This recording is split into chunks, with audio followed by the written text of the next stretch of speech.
पण हे युद्ध आपण सगळ्यांनी मिळून एकत्र हातात हात घालून लढलो म्हणून ती परिस्थिती निर्माण झाली होती। साधारणतः कालच्या जानेवारी फेब्रुवारीपर्यंत आपल्याला असं वाटत होतं की आता झालं, संपलं, ये कोरोना कोरोना क्या है, क्या चीज़ है कोरोना, कोविड क्या है। विशेष म्हणजे गेल्याही वर्षी अर्थसंकल्पीय अधिवेशन होतं, याही वर्षी तोच काळ आला, मार्च। अर्थसंकल्पीय अधिवेशन नुकतंच गेल्या महिन्यात पार पाडलं आणि आपल्याला सर्वांना कल्पना आहे की लॉकडाऊनच्या पार्श्वभूमीवरती आर्थिक परिस्थिती ही संपूर्ण जगाचीच दोलायमान झालेली आहे आणि त्या परिस्थितीचा विचार करून महाराष्ट्र पुढे नेण्यासाठी एक अत्यंत चांगला अर्थसंकल्प आपल्या माननीय उपमुख्यमंत्र्यांनी, अर्थमंत्र्यांनी, अजितदादांनी मांडला। आपल्या सरकारचा तो अर्थसंकल्प महाराष्ट्र पुढे नेणारा, संकटातही महाराष्ट्र थांबला नाही, थांबणार नाही हे करून दाखवणारा तो अर्थसंकल्प आपण मांडला। आणि त्याच्यानंतर जे जे काय झालं, म्हणजे काल परवाकडे होळी, धुलीवंदन सगळं पार पडलं, पण तिथपासूनच आपल्या राज्यात शिमग्याला सुरुवात झाली। असो, त्या शिमग्याबद्दल मी काय बोलणार नाही, त्याला सुद्धा मी जेव्हा उत्तर द्यायचं तेव्हा मी जरूर देईन। तो विषय आजचा नाही आहे। आजचा विषय आहे तो कोरोनाची परिस्थिती ही नेमकी काय, आपण काय करणार आहोत। मध्ये मध्ये मी आपल्याला सातत्याने सांगत आलेलो आहे की जर ही परिस्थिती अशीच राहिली तर आपल्याला परत एकदा लॉकडाऊन करावा लागेल की काय, अशी एक शक्यता मी बोलून दाखवली होती। ही शक्यता आजही पूर्णपणे टळलेली नाहीये। मला आज पुन्हा एकदा आपल्याला सर्वांना आवाहन करायचे, विनंती करायची, कारण गेल्या वर्षभरामध्ये माझ्या महाराष्ट्रातील प्रत्येक बांधवांनी, भगिनींनी आणि मातांनी जे जे मी सांगत आलो ते अत्यंत आपुलकीने ऐकून घेतलं आणि त्याच्याप्रमाणे ते वागले। तुम्ही सगळे वागलात। यात सर्व धार्मिक नेते आले, सर्व धर्मीय आले, सर्व राजकीय पक्ष आले, त्यांचे कार्यकर्ते आले। आता काय झाले थोडंसं की मधला काळ जो आला त्या काळामध्ये आपण थोडे शिथिल झालो। आपण शस्त्र टाकली की काय अशी एक साधारणतः परिस्थिती निर्माण झाली। लग्न समारंभ थाटामाटात सुरू झाले, इतर पार्ट्या सुरू झाल्या, राजकीय मोर्चे, निदर्शनं, आंदोलनं, सगळं काही जणू काही कोरोना गेला अशा पद्धतीने आपण सुरू केलं। आणि तेव्हाही मी सांगत होतो की थोडा धीर धरा, पुन्हा एकदा मार्च एप्रिल एंडपर्यंत आपल्याला थोडासा एक संयम बाळगावा लागेल। दुर्दैवाने जी भीती केवळ मीच नव्हे तर ह्या विषयातले जे तज्ज्ञ आहेत त्यांनी जी व्यक्त केली होती ती खरी ठरली। मार्चच्या आधीपासूनच आपल्या राज्यामध्ये पुन्हा एकदा कोरोना मोठ्या राक्षसापेक्षा, म्हणजे गेला राक्षस होता त्याच्या डबल, टिबल, दुप्पट, तिपटीने अकराळ विक्राळ रूप धारण करून आलेलं आहे। त्याच्यामध्येच विषाणूचा नवा अवतार, म्हणजे हे पण नवल आहे। आत्तापर्यंत आपण आपले विष्णूचे अवतार ऐकले होते, ज्याचे आपण पूजन करतो। ज्या ज्या वेळेला संकट आली त्या वेळेला भगवान विष्णूंनी वेगवेगळे अवतार घेतले आणि आपल्याला वाचवलं। पण हा विषाणू जो आहे तो वेगवेगळे अवतार धारण करून आपल्याला संकटात टाकतोय आणि आपली परीक्षा बघतोय। पुन्हा एकदा तीच गरज आहे, आपल्याला सर्वांना धैर्याने, सगळं धैर्य एकवटून लढण्याची गरज आहे। लॉकडाऊन करणार का हा प्रश्न अजूनही मी उत्तर देत नाही, पण साधारणतः आत्ताची परिस्थिती काय आहे ह्याची कल्पना आपल्याला देण्याची मला पुन्हा एकदा गरज वाटते। जेव्हा ही परिस्थिती निर्माण झाली, किंबहुना कोविडची साथ सुरू झाली, आपल्याला पूर्ण माहिती आहे आपल्या राज्यामध्ये फक्त 2च ह्या विषाणूंची चाचणी जिथे होऊ शकते अशा प्रयोगशाळा होत्या। एक मुंबईमध्ये कस्तुरबा आणि दुसरी पुण्याला NIVची। आज त्या दोनाच्या जवळपास आपण 500 पर्यंत चाचण्या करणाऱ्या संस्था किंबहुना लॅब्स तयार केलेल्या आहेत। मुंबईमध्ये सुद्धा आपण दर दिवशी साधारणतः 50,000 चाचण्या आज करतो आहोत। गेल्या काही दिवसात म्हणजे मला जी माहिती सगळी माझ्याकडे आलेली आहे त्याच्यात महाराष्ट्रामध्ये जी आपली क्षमता होती 75,000 चाचण्या दर दिवशी करण्याची, ती आपण वाढवून जवळपास 1,82,000 नेलेली आहे. 1,82,000, 75,000 ते 1,82,000 इथपर्यंत आज आपण रोजच्या चाचण्या करतो. येत्या काही दिवसात ही संख्या आपल्याला 2.5 लाखावर न्यायची. 2.5 लाख चाचण्या दर दिवशी महाराष्ट्रामध्ये लवकरात लवकर आपण करणार आहोत. आणि याही चाचण्या ते रॅपिड अँटीजेननी नाही, तर त्याचं जे प्रमाण आहे, केंद्राची जी काय मार्गदर्शक तत्व आहेत, की साधारणतः 70% चाचण्या ह्या RT-PCR ह्या पद्धतीने झाल्या पाहिजेत. आता माझ्यापेक्षा सर्वांनाच माहिती झालेलं नेमकं RT-PCR म्हणजे काय, रॅट म्हणजे रॅपिड अँटीजेन टेस्ट म्हणजे काय. RT-PCR अचूकताही अधिक असते, अधिक चांगली असते. म्हणून आपलाही आणि केंद्राचाही आग्रह तोच आहे की जेवढ्या चाचण्या आपण करतो त्याच्यात किमान 70% चाचण्या ह्या RT-PCR असायलाच पाहिजेत. आणि त्याच पद्धतीने आपला महाराष्ट्र जेव्हा 75,000च्या आसपास चाचण्या करत होता त्याही वेळा तेव्हा त्याच टक्क्यात RT-PCR करत होता. आज जवळपास 1,82,000 करतोय, त्याच्यातही 70% RT-PCR आहेत. उद्या 2.5 लाख झाल्यानंतर, 3 लाख झाल्यानंतर सुद्धा आपण ह्या चाचण्या RT-PCRच अधिक ठेवणार आहोत. म्हणजेच काय की आपण कुठेही दर्जाची तडजोड करत नाही आहोत, अजिबात करत नाही आहोत आणि करणार नाही. एक तर पहिली गोष्ट अशी आहे की काहीही आपण लपवत नाही आणि लपवणार नाही. एक सुद्धा रुग्ण आपण लपवलेला नाही आणि लपवत नाही आहे. आणि म्हणून जी महाराष्ट्रातली जी परिस्थिती आहे ती सगळ्यांना जरी धक्कादायक वाटत असली तरी आपण सत्य काय आहे हे लोकांसमोर अगदी जसंच्या तसं ठेवतो आहोत. मग काही जण मला म्हणतात की इतर राज्यांमध्ये बघा, बिहारमध्ये निवडणुका झाल्या, बंगालमध्ये चालू आहेत, आणखीन इकडे झालं, आणखीन तिकडे झालं, मग तिकडे वाढ नाही, तुमच्याकडे का. मला त्याच्याबद्दल बोलायचं नाही आहे, अजिबात बोलायचं नाही आहे. मला माझा महाराष्ट्र प्यारा आहे, मला माझी जनता ही प्यारी आहे. त्यांची जबाबदारी ही आज माझ्यावरती असल्यामुळे ती जबाबदारी मी आधीच बोललेलो आहे की मला कोणी विलन ठरवला तरी देखील मी ती पार पाडेन, पाडणारच, ते माझं कर्तव्य आहे. म्हणून तुम्ही घाबरून जाण्यासारखं काही नाही आहे. पण जशी ही टेस्टची संख्या मी तुम्हाला सांगितली त्याचप्रमाणे आपल्याकडे कोविड येण्याच्या आधी जेवढे काही बेड संपूर्ण महाराष्ट्रामध्ये होते त्याची संख्या काही हजारामध्ये होती, म्हणजे 10,000 सुद्धा नसेल कदाचित. कारण आधी आपण कधी कल्पनाच केली नव्हती की असं काहीतरी आकस्मिक संकट येईल आणि आपली त्रेधा तिरपीट उडेल. गेला मार्च महिन्यात तुम्हाला आठवतोय, बेड्स मिळत नव्हते, हॉस्पिटल्स मिळत नव्हते, उपचार मिळत नव्हते. मग सगळे हॉस्पिटल्स ओव्हरफ्लो व्हायला लागली होती, ॲम्ब्युलन्स मिळत नव्हते. ह्या सगळ्या गोष्टी लक्षात घेतल्यानंतर आपण बेड्सची संख्या वाढवायला लागलो. महाराष्ट्र हे देशातलं पहिलं कदाचित एकमेव राज्य असेल की ज्याने अगदी फील्ड हॉस्पिटल्स उभारली लष्कराच्या धर्तीवरती. जसं लष्कर काम करतं तसं आपल्या महाराष्ट्राच्या यंत्रणेने काम केलं, आजही करते. जम्बो कोविड केअर सेंटर्स उभारली आणि काही हजारात, म्हणजे 8-10 ज्या काही रुग्णशय्या होत्या त्याची संख्या आपण जवळपास 3.25 लाखापर्यंत नेली, सगळ्या काही मिळून. म्हणजे त्याच्यामध्ये इतर कोविडशिवाय असलेले beds, oxygen beds, ICU beds, विलगीकरणाचे बेड्स, डायलिसिसचे बेड्स असे मिळून साधारणतः 3.25 लाखापर्यंत ही सुविधा आपण वाढवली. ही मोठी आपली एक अचिव्हमेंट होती. आणि तेव्हाही मी म्हटलं होतं की लॉकडाऊनचा उपयोग हा संसर्ग थांबवण्यासाठी आहे आणि त्याच वेळेला आपल्या आरोग्य सुविधा वाढवण्यासाठी आहे. मग आता एवढीही रुग्णशय्या वाढवल्यानंतरही मी परत तुमच्याशी का काळजीने बोलतोय ह्याचं कारण आजचं चित्र मी तुम्हाला सांगतोय. पहिली गोष्ट अशी की साधारणतः रुग्ण वाढ ही किती होते, किती झपाट्याने होते त्याची थोडीशी मी तुम्हाला कल्पना देतो. आपल्याला माहिती आहे की जानेवारीच्या शेवटाला आणि फेब्रुवारीच्या सुरुवातीला फक्त मुंबईपुरतं बोलायचं झालं तर मुंबईमध्ये 300-350 रुग्ण हे दर दिवशी आपल्याला सापडत होते. आज ती संख्या 8,500वरती गेलेली एका महिन्याच्या कालावधीत. ही फक्त मुंबईची परिस्थिती आहे. महाराष्ट्राची परिस्थिती बघितली तर 17 सप्टेंबर 2020 म्हणजे तेव्हा जरा सगळं जास्त होतं, तेव्हा 3 लाख सक्रिय रुग्ण होते. 1 एप्रिलला आणखीन त्याच्यामध्ये भर पडलेली आहे. 17 सप्टेंबरला साधारणतः 31,000 मृत्यू झाले होते, 31,351. आता 54,900च्या आसपास झालेले आहेत.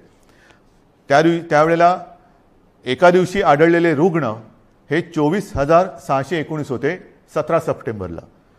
आता 1 एप्रिलला एका दिवशी साधारणतः 43,183 रुग्ण आढळलेले आहेत. आज 2 तारीख. आज कदाचित 45,000चा आकडा आपण गाठू किंवा पार करू. कोणत्या दिशेने चाललेलो होतो आपण बघा.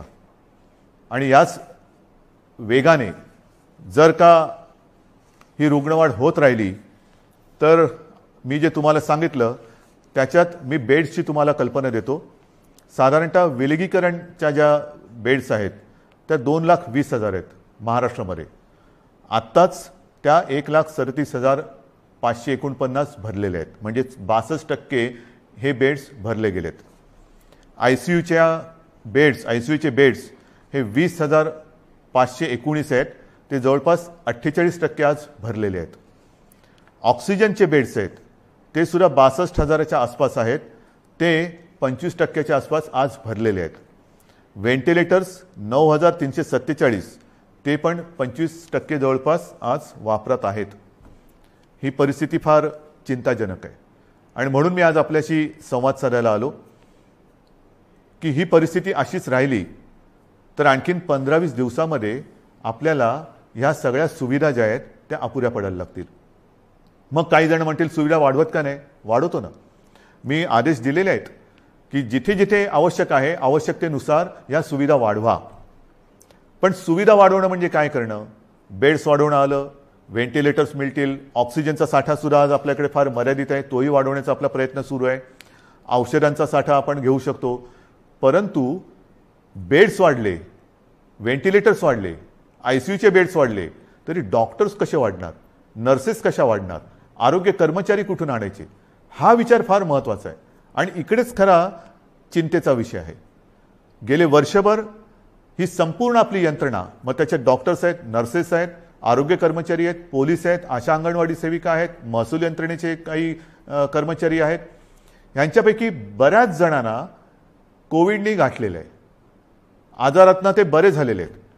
साधारणतः या विषाणूचं एक विचित्र वैशिष्ट्य असं आहे की एकदा त्यांनी कोणाला ग्रासलं की बरं झाल्यानंतर सुद्धा काही काळ हा थकवा राहतो, धाप लागते, थकवा येतो, थोडंसं अंगातली सगळी शक्ती गेल्यासारखी वाटते.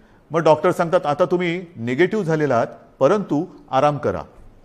पण ही जी यंत्रणा आहे ती यंत्रणा आपल्यासारखीच माणसांची आहेत, आपल्यासारखीच रक्तामासाची हाडाची आपली माणसं आहेत, आपलेच बांधव आहेत, आपल्याच भगिनी आहेत. हे डॉक्टर्स असतील सगळेच ते आजारी पडले आणि पडल्यानंतर निगेटिव्ह आल्यानंतर दुसऱ्या तिसऱ्या दिवशी पुन्हा एकदा आपल्या सेवेसाठी कोरोनाच्या गुहेत घुसत आहेत. मग त्यांच्याशी आपण कसं वागलं पाहिजे? आज सुद्धा आपण जी काय आपली यंत्रणा राबते आपल्यासाठी, टेस्टिंग टेस्टिंग टेस्टिंग टेस्टिंग आहे, टेस्टिंग वाढवतोय. पण टेस्टिंग करण्यासाठी घराघरात जाऊन आपल्याच भगिनी आहेत, आपलेच बांधव आहेत, 2-2, 4-4, 5-5 माळ्याच्या इमारती असतील, लिफ्ट नसेल तरी सुद्धा ते चढ उतार करतात रोज न थकता. मग थकले तरी थांबत नाहीयेत. त्यांना आपण काहीतरी दिलासा देणार आहोत की नाही?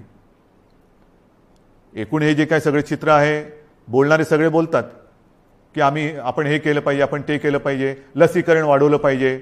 वाढवतोय ना आपण.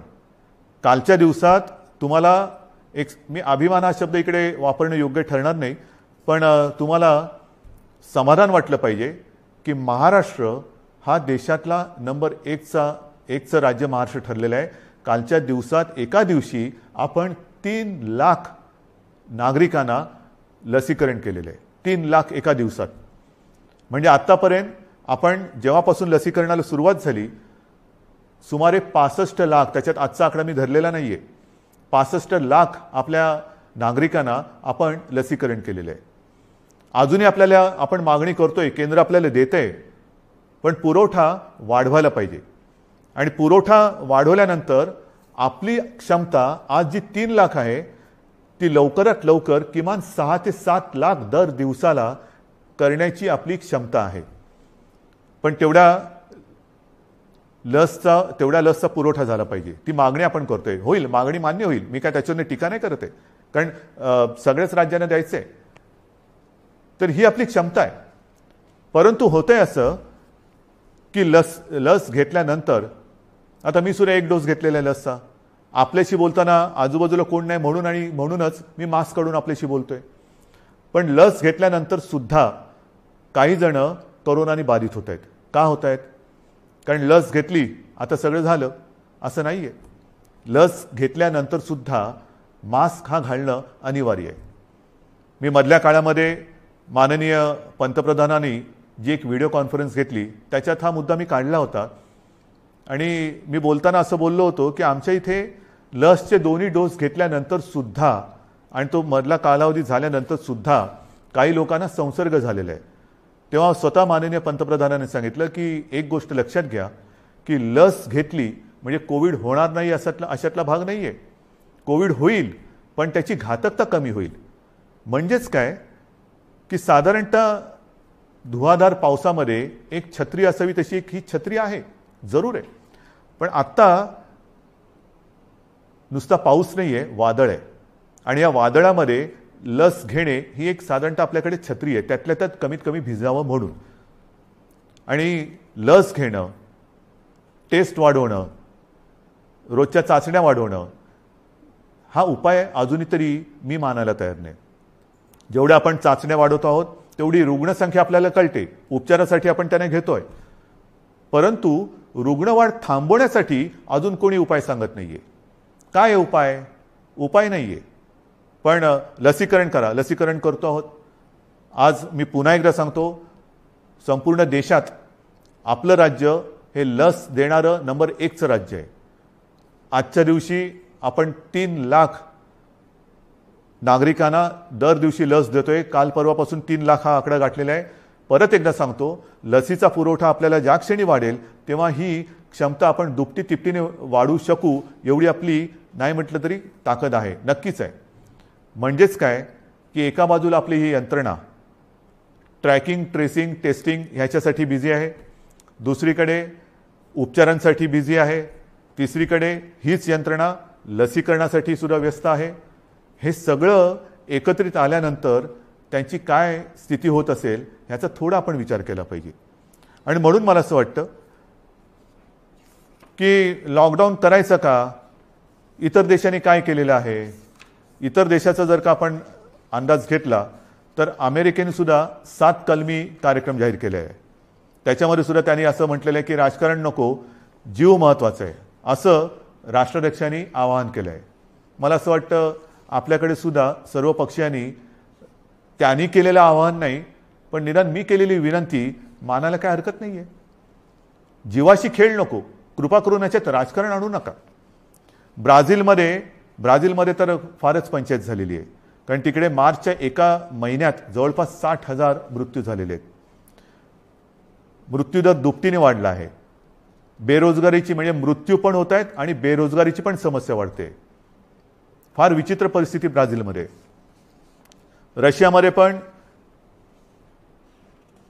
लस आलेली आहे, त्याच्यामध्ये ते थोडं लस आणि त्या लसीकरणामध्ये ते पुढे आहेत. फ्रान्समध्ये परिस्थिती नाजूक आहे. तिथेही जी माहिती मिळते तिकडे तिसऱ्यांदा राष्ट्रीय लॉकडाऊन करण्यात आलेला आहे आणि ह्या लॉकडाऊनच्या मध्ये केवळ जीवनावश्यक वस्तूंची दुकाने उघडण्यास परवानगी दिलेली आहे. कार्यालयातील लोकांना फक्त घरून काम करावे लागेल. पुढील 3 आठवड्यांसाठी शाळा पूर्णपणे बंद ठेवण्यात येतील. या 4 आठवड्यात कोणत्याही प्रकारची जाहीर सभा होणार नाही. त्यांच्यावर पूर्ण बंदी असेल. कोणीही आवश्यक कारणाशिवाय आपले घर सोडणार नाही.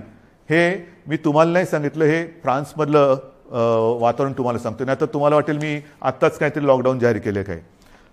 हंगेरीमध्ये पण वर्क फ्रॉम होम बंधनकारक आहे. डेन्मार्कमध्ये तसंच आहे. ग्रीसमध्ये हळूहळू निर्बंध हटवायला सुरुवात झालेली आहे. बेल्जियमने परत एकदा महिन्याभराचा कडक लॉकडाऊन लावला आहे. पोर्तुगाल सरकारने शहरांमधील नागरिकांची ये जा थांबवली आहे. आयर्लंडमध्ये तर डिसेंबरपासून कडक लॉकडाऊन आहे. फिलिपिन्समध्ये मनिला व आसपास परत एक आठवड्याचा कडक लॉकडाऊन लावला आहे. केनियामध्ये सुद्धा देशभर कडक निर्बंध लावलेले आहेत. यूकेमध्ये सुद्धा आता हळूवार त्यांनी 2-2.5 महिन्याचा लॉकडाऊन केल्यानंतर हळूवार निर्बंध शिथिल करतायत. जसं आपण हळूवार शिथिल केले तसंच यूके तिकडे तर 2.5-3 महिन्याचा अत्यंत कडक लॉकडाऊन होता आणि आता हळूवार ते निर्बंध शिथिल करतायत. इटलीमध्ये सुद्धा तशीच आहे. जर्मनीमध्ये सुद्धा तीच परिस्थिती आहे. पोलंडमध्ये तीच आहे. हे सगळं लक्षात घेतल्यानंतर मला माहिती आहे की लॉकडाऊन हा खूप घातक आहे, परंतु जी कात्रीत मी मागाशी म्हटलं की एका कात्रीत आपण सापडले. एका बाजूला अर्थचक्र आहे, अर्थचक्र चालवायचं तर अनर्थ ओढवतोय, अनर्थ थांबवायचा तर अर्थचक्र बंद पडतंय. करायचं काय मग? आणि मधल्या काळामध्ये जी काही मतं हे तज्ज्ञ ह्या क्षेत्रातले आहेत नाही आहेत, मी त्यांची नावं नाही घेत, पण त्यांनी त्यांची मतं मांडलेली आहेत.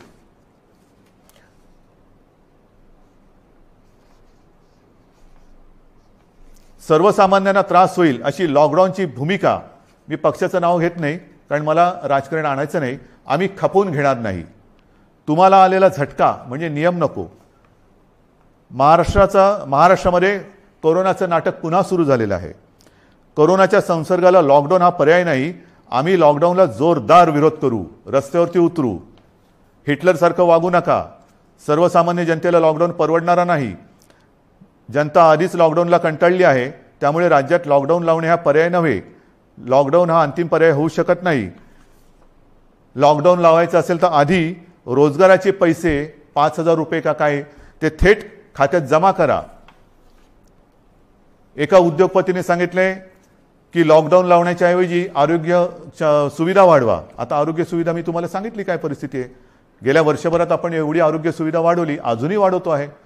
पण मुद्दा असा येतो की हे जे काही आपल्याला सल्ले देत आहेत त्यांना मी सांगू इच्छितो हात जोडून, उद्योगपतींना सांगतो, म्हणजे त्या ज्यांनी सांगले सगळ्या उद्योगपतींबद्दल नाही, की आरोग्य व्यवस्था वाढवतो मी, बेड्स वाढवतो, सगळं वाढवतो, पण कृपा करून रोज मला किमान 50 डॉक्टर्स, नर्सेस, आरोग्य कर्मचारी यांचा महाराष्ट्रभर पुरवठा होईल अशी काहीतरी सोय करा. कारण नुसतं फर्निचरचं दुकान म्हणजे आरोग्य सुविधा नाही आहेत. त्याच्यामध्ये व्हेंटिलेटर आल्यानंतर व्हेंटिलेटर वापरणारे सुद्धा तज्ज्ञ लागतात. ऑक्सिजन किती द्यायचा, किती प्रमाणात द्यायचा याच्यासाठी सुद्धा त्या विषयातला तज्ज्ञ लागतो. अगदी रेमडेसिवीर द्यायचं झालं तर ते कसं दिलं पाहिजे ते समजणारा डॉक्टर लागतो. ही तज्ज्ञ लोक आणि डॉक्टर्स ही कुठून आणायची? आणि ही परिस्थिती जर का बघितली तर मला तुमच्याकडनं हीच अपेक्षा आहे. जे सांगतायत की लॉकडाऊन केला तर आम्ही रस्त्यावरती उतरू, माझं म्हणणे जरूर उतरा, उतरलंच पाहिजे. पण ते लॉकडाऊनच्या विरोधात नाही, तर लॉकडाऊन होऊ नये म्हणून कोरोनाच्या विरुद्ध तुम्ही उतरा. या डॉक्टर्सना मदत करायला तुम्ही रस्त्यावरती उतरा. ज्या कुटुंबांमध्ये करते करविते ज्यांचा मृत्यू झालेला आहे त्या कुटुंबियांची जबाबदारी घेण्यासाठी रस्त्यावरती उतरा. ज्या कुटुंबांमध्ये सगळेच्या सगळे कोरोना बाधित झालेले आहेत त्यांची सेवा करण्यासाठी रस्त्यावरती उतरा. टेस्ट जे आपल्या या यंत्रणे जी करते आहे ट्रॅकिंग ट्रेसिंग त्यांना मदत करायला म्हणून रस्त्यावरती उतरा. नुसतं बोलायला ठीक आहे, अमुक केलं तर आम्ही रस्त्यावरती उतरू, माझं म्हणणं तर उतराच, रस्त्यावरती उतरा. कारण आता आपल्याला ही लढाई तशीच लढावी लागणार आहे. हातात हात घालून ही लढाई लढावी लागणार आहे. अनेक ठिकाणी मी बघतोय सभा समारंभांना तुडुंब गर्दी होते, बाजारपेठा फुलून गेलेल्या आहेत. थोडंसं धीर धरा. अनेक जणांना असं वाटतंय मास्क का लावतोय तू? अरे मास्क न लावण्यामध्ये शौर्य काय शौर्य? मी मास्क वगैरे वापरत नाही, मी मास्क वापरणार नाही, काय शूर आहेस? मास्क न वापरणं ह्याच्यात शूरता नाही. आणि मास्क लावणं त्याला लावायला लाजायची गरज नाही आहे. परत एकदा सांगतो की वॅक्सिन घेतल्यानंतर सुद्धा मास्क हा लावायलाच पाहिजे, अंतर ठेवलंच पाहिजे, हात धुत राहिलंच पाहिजे. आणि म्हणून काही कडक निर्बंध येत्या काही दिवसात आपल्याला लावावे लागतील. ते उद्या परवाकडे मी जाहीर करेन. विशेषतः शहरांमध्ये मी परत एकदा सांगतो, जिथे जिथे अनावश्यक गर्दी होते ही गर्दी आपल्याला टाळावीच लागेल. जी खाजगी कार्यालय आहेत त्या कार्यालयांना सुद्धा आपण प्रत्येकाला सूचना दिलेल्या आहेत. सूचनावलीच म्हणा ना, की लग्न समारंभात किती लोक पाहिजेत, ऑफिसमध्ये किती उपस्थिती पाहिजे, बसमधनं किती लोक गेले पाहिजे. आता ट्रेनमध्ये मुंबईमध्ये मी सांगेन की मी सांगितलं होतं की पीक अवर नॉन पीक अवर आता सगळं तुडुंब भरून चाललेलं आहे, रेस्टॉरंट्स भरून चाललेली आहेत. आता हे जर आपण थांबवलं नाही आणि परिस्थिती अशीच हाताबाहेर गेली आणि जसा ब्राझीलमध्ये दुर्दैवाने आता अशी परिस्थिती झालेली की लॉकडाऊन नाही आहे पण शुकशुकाट झालेलं आहे, म्हणजे रस्त्यावर फिरत असतील लोक पण रोजगार गेले आणि जीवही गेले. मग काय राहिलं? जीव वाचवायचा की रोजगार वाचवायचा? रोजगार आपल्याकडे आहेत, रोजगार परत मिळतील, पण गेलेला जीव परत आणता येणार नाही. आणि म्हणून मी आपल्याला नम्रपणाने विनंती करतोय की येत्या काही दिवसांमध्ये 1-2 दिवसांमध्ये मी आणखीन काही जणांशी बोलतोय. काही त्याच्यात यातले तज्ज्ञ असतील, विविध राजकीय पक्ष आहेत, विविध मी पत्रकारांशी बोलेन. मला वेगळा काही उपाय असला तर पाहिजे. लॉकडाऊन हा उपाय नाही, मान्य. पण मग ही संसर्गाची साखळी तोडायची कशी? लसीकरण वाढवतोच आहे, पण लसीकरण देऊनही कोविड होत नाही अशातला भाग नाही. लसीकरण घेतल्यानंतर, लस घेतल्यानंतर सुद्धा कदाचित लस घेतलेल्याला कोविडचा त्रास कमी होईल, पण तो दुसऱ्याला संसर्गित करू शकतो, हेही आता सिद्ध झालेलं आहे. मग करायचं काय? दुसरा उपाय असेल जरूर सांगा, पण त्याहीपेक्षा माझा विश्वास आपल्यावरती आहे. कारण तुम्हीच या युद्धातले खरे सैनिक आहात. हे युद्ध आपल्या सगळ्यांचं आहे, हे एकट्या दुकट्याचं युद्ध नाही आहे. ज्या गोष्टी मी तुम्हाला सांगितल्या आपण नाही पाळू शकत. कारण नसताना घराबाहेर पडू नका, नाही घरात थांबू शकत. अनावश्यक ठिकाणी गर्दी करू नका, गर्दी टाळू नाही शकत. गरज नसेल तर इकडे तिकडे फिरू नका, हे फिरणं टाळू नाही शकत. सार्वजनिक ठिकाणी फिरताना घराबाहेर पडल्यानंतर मास्क लावलाच पाहिजे, मास्क घालू नाही शकत. एकमेकात थोडं अंतर ठेवा, अंतर ठेवू नाही शकत. म्हणजे लॉकडाऊन आपण टाळू शकतोय, पण टाळणं ही जिद्द, ज्या जिद्दीने तुम्ही पहिल्या लढलात त्या जिद्दीने पुन्हा जर का उतरलात तर आपल्याला, मी अजूनही म्हणतो आता थोडा काळ राहिलेला आहे. कारण परिस्थिती तुम्हाला मी सांगितले, अशीच रुग्णवाढ होत राहिली तर 15-20 दिवसात हॉस्पिटल्स तुडुंब भरून जातील. काही काही जिल्ह्यामध्ये आत्ताची परिस्थिती आलेली आहे. ऑक्सिजन सुद्धा कमी पडू शकतोय, व्हेंटिलेटर सुद्धा कमी पडू शकतात. ही परिस्थिती आजही आपण स्वयंशिस्तीने टाळू शकतो. संसर्गाची लाट, कोरोनाला आपण रोखू शकतो. रोखण्याची जिद्द ही तुमच्यात आहे की नाही, हा फार महत्त्वाचा प्रश्न आहे. सरकार लॉकडाऊन करणार की नाही यापेक्षा प्रत्येकाने ठरवलं पाहिजे की मी कोरोनाला हरवणार की नाही, मी कोरोनाला रोखणार की नाही. हे जर का तुम्ही प्रत्येकाने ठरवलं, होय मी रोखणारच. कारण आपण गेले वर्षभर माझे कुटुंब माझी जबाबदारी असेल, आता पुन्हा मी प्रत्येकाला सांगितले की मी जबाबदार, माझा मास्क माझी सुरक्षा. ह्या सगळ्या ज्या काही गोष्टी आहेत, नवीन ह्याच्यात काहीही नाही.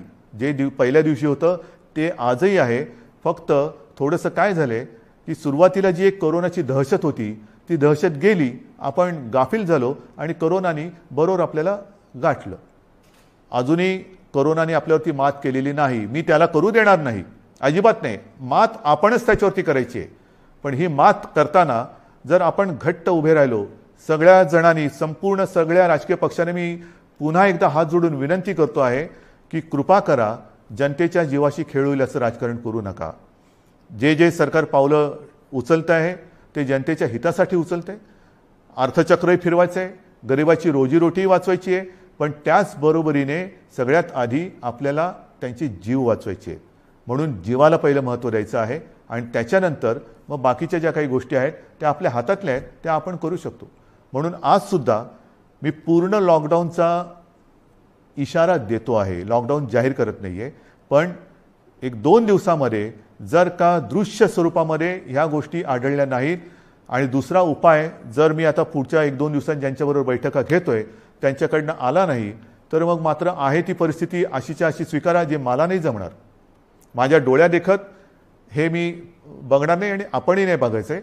तर ती परिस्थिती रोखायला जगामध्ये जे करतायत, पहिला लॉकडाऊन दुसरा लॉकडाऊन, कारण लाटे मागून लाटा येतात. पहिली लाट आली, दुसरी लाट आली, तिसरी लाट आली. काय होतंय, एक लाट येऊन गेली, लॉकडाऊन होतो, सगळं शिथिल होतं, शिथिल झालं की दुसरी लाट येते. म्हणून आत्तापासून आपण ठरवलं पाहिजे की ही लाट तर मी रोखेनच आणि पुढची लाट तर मी येऊच देणार नाही. मला असं वाटतं, माझा आपल्यावरती विश्वास आहे, आपलाही माझ्यावरती विश्वास आहे. मध्ये काही जण भेटले होते आणि मला म्हणाले की अहो तुम्ही टी व्हीवर आले का लोक घाबरतात. म्हटलं मला नाही वाटत असं, कारण मी तुमच्या कुटुंबातला एक आहे, तुम्ही मला कुटुंबीय मानलेले आहात आणि माझे कुटुंब माझी जबाबदारी, म्हणजे माझे कुटुंब तुम्ही आहात आणि तुमची जबाबदारी ही मी घेतल्यानंतर मला टीकेची पर्वा नाही. जे तुमच्या हिताचं असेल ते मी करणार आणि करेन. पुन्हा एकच सांगतो की सरकार यंत्रणेच्या बाबतीत कुठेही कमी पडलेलं नाही, पडू देणार नाही. सरकार खंबीर आहे, सरकार ठाम आहे. आरोग्य सुविधा कुठेही कणभर सुद्धा मी कमी पडू देणार नाही. मात्र ही एका हाताने टाळी वाजणार नाही.